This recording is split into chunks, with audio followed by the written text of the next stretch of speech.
तो आज हम अपना नया टॉपिक स्टार्ट करते हैं, ट्रिग्नोमेट्री मतलब त्रिकोणमिति। त्रिकोणमिति को समझने के लिए सबसे पहले आपको राइट एंगल ट्रायंगल समझना होगा। राइट एंगल ट्रायंगल ऐसा ट्रायंगल है जिसका एक एंगल 90 डिग्री होता है तथा दोनों एंगल एक्यूट एंगल मतलब कि 90 डिग्री से लेस होते हैं। इनका इंटरनल तीनों एंगल का जो सम होता है 180 के इक्वल होता है। ठीक, अब राइट एंगल ट्रायंगल में तीन साइड्स होते हैं। जो ये है इससे बोलते हैं लेंथ या लंब। बेस BC जो कि आधार होता है और AC इसको बोलते हैं हाइपोटेनस जिसे कर्ण कहते हैं।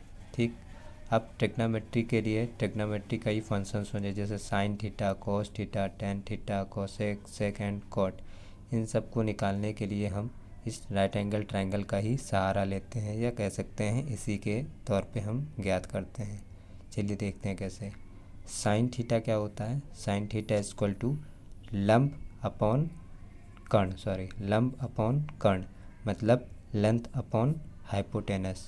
इसी तरह कॉस थीटा क्या होता है? बेस अपॉन हाइपोटेनस मतलब आधार बटे कर्ण।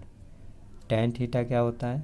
लेंथ अपॉन बेस अर्थात लंब बटे आधार। कॉसेक थीटा इक्वल टू क्या हो जाएगा? कर्ण बटे लंब अर्थात hypotenuse upon length. Sec theta equal to क्या हो जाएगा? कर्ण बटे आधार मतलब hypotenuse upon base. Cot theta equal to आधार अपॉन लंब मतलब बेस अपॉन लेंथ। ठीक, अब इन सबको हम एक ट्रिक से समझते हैं। चलिए देखते हैं क्या है ट्रिक। ट्रिक है ला बटे का आ। ठीक है, ला बटे का आ। ला बटे का मतलब लंब बटे कर्ण मतलब लेंथ अपॉन हाइपोटेनस। ऊपर है तो इधर से साइन थीटा स्टार्ट होगा, इधर से कॉस थीटा, इधर से टेन थीटा।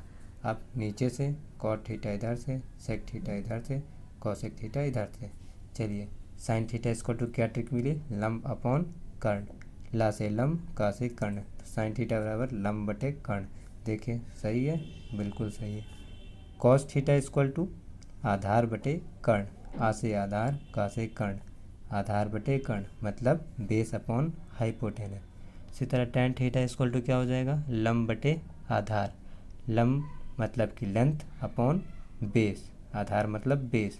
तो साइन थीटा इक्वल टू लंब बटे कर्ण, कॉस थीटा इक्वल टू आधार बटे कर्ण, टेन थीटा इक्वल टू लंब बटे आधार।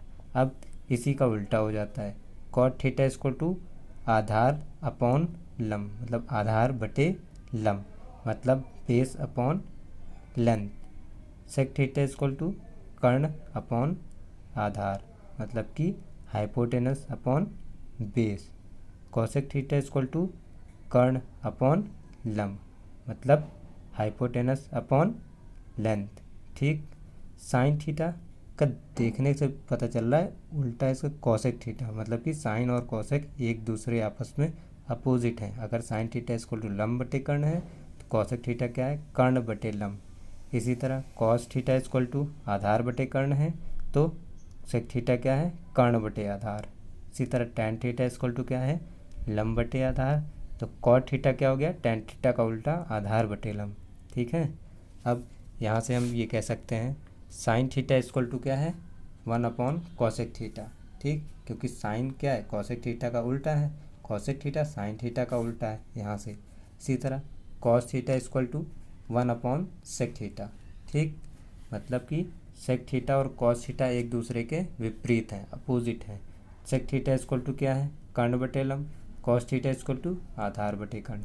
ठीक, इसी तरह टेन थीटा देखने से पता चल रहा है 1 अपॉन कॉट थीटा के अपोजिट है मतलब tan theta equal to 1 upon cot theta. ठीक है, अब यहाँ से एक और फॉर्मूला है टेन थीटा और कॉट थीटा का, ये आपको याद करना पड़ेगा क्योंकि टेन थीटा इक्वल टू होता है sine theta upon cos theta और कॉट थीटा इक्वल टू क्या होता है? Cos upon sine theta. पता चल रहा है कॉट थीटा जो है टेन थीटा का देखो बिल्कुल उल्टा है कि नहीं? साइन अपॉन कॉस है, यहाँ कॉस अपॉन साइन है, उल्टा हो गया। तो इस फॉर्मूले से पता चल रहा है टेन थीटा क्या है? कॉट थीटा का अपोजिट है, या कॉट थीटा टेन थीटा का अपोजिट है हम कह सकते हैं। तो यहाँ से ये फॉर्मूला निकल के आता है। ठीक, अब हम देख लेते हैं ट्रिग्नोमेट्रीज आइडेंटिटीज़ क्या होती हैं। ठीक है, ये 3 फॉर्मूले होते हैं जिनसे हम आगे ये सब निकालते हैं। चलिए इनको समझते हैं। पहले ट्रिग्नोमेट्री आइडेंटिटीज़ क्या कहती है, sine square theta plus cos square theta equal to 1। ठीक, मतलब sine square theta plus cos square theta 1 है, तो यहाँ से हम साइन स्क्वायर थीटा का मान निकाल सकते हैं। तो क्या आएगा, sine square theta equal to 1 plus का cos square theta equal to के इधर आ जाएगा। तो क्या हो जाएगा, प्लस है तो इक्वल टू के इधर आएगा तो माइनस में हो जाएगा। तो sine square theta equal to क्या आ जाएगा, 1 माइनस कॉस स्क्वायर थीटा। इसी तरह अगर हम यहाँ से कॉस स्क्वायर थीटा का मान निकालते हैं तो क्या हो जाएगा, अब ये 1 है, कॉस स्क्वायर थीटा यहीं रहेगा, साइन स्क्वायर थीटा प्लस का है जो कि उधर जाएगा तो माइनस का हो जाएगा। तो cos square theta equal to क्या हो जाएगा, 1 माइनस साइन स्क्वायर थीटा। ठीक, दूसरी आइडेंटिटीज़ क्या है, sec square theta minus tan square theta equal to 1। यहाँ से सेक स्क्वायर थीटा क्या निकल के आएगा, माइनस का टेन स्क्वायर थीटा है, इक्वल टू के उधर जाएगा तो प्लस का टेन स्क्वायर थीटा बन जाएगा। तो sec square theta equal to क्या हो जाएगा, 1 प्लस टेन स्क्वायर थीटा। इसी तरह टेन स्क्वायर थीटा का अगर यहाँ से मान निकालें तो, क्योंकि अब ये माइनस का टेन स्क्वायर थीटा है तो हम इसी को उधर ले जाते हैं और 1 को इधर ले आते हैं। तो क्या हो जाएगा, टेन स्क्वायर थीटा उधर का जाएगा तो प्लस हो जाएगा, 1 इधर आ जाएगा तो माइनस हो जाएगा। तो यहाँ से tan square theta equal to क्या निकल रहा है, equal to sec square theta minus 1। मतलब टेन स्क्वायर थीटा उधर चला गया, 1 इधर आ गया तो इधर 1 का प्लस था तो माइनस हो गया। टेन स्क्वायर थीटा माइनस है तो उधर जाएगा तो प्लस का हो जाएगा। ठीक, तीसरी आइडेंटिटीज़ क्या है, cosec square theta minus cot square theta equal to 1।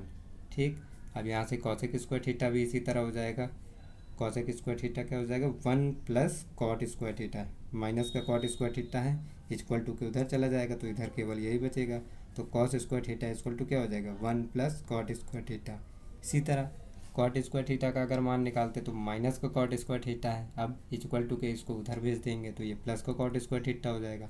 Plus का 1 है उधर, इसको इधर ले आएंगे तो माइनस हो जाएगा। तो क्या बनेगा, cot square theta equal to cosec square theta minus 1, cot square theta equal to cosec square theta minus 1।